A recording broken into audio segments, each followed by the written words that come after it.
Many people that start their home business are not going to have an outside office, and they're going to be running their business in the home. And this is actually quite common. It's what I did for my first 3 or 4 months. I ran my law practice out of my home when I started it in Denver, and I still do have a home office, and I've had this home office for 18 years.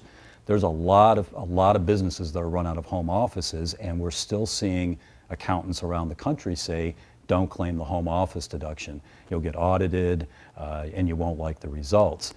That is absolutely not my opinion. I believe in taking the home office deduction. There's a reason why the IRS has a form and the reason why the home office deduction is in the tax code.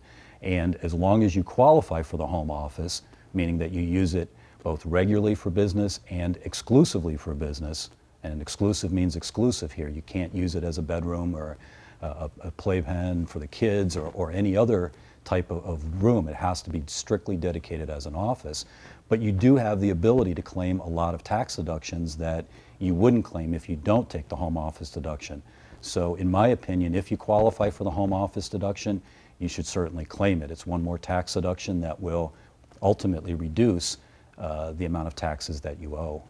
I found the Tax Organizer app to be very important for a lot of my clients. It helps them keep their records together, keeps them organized, and that's why we're making the Tax Organizer app available for you as a free download.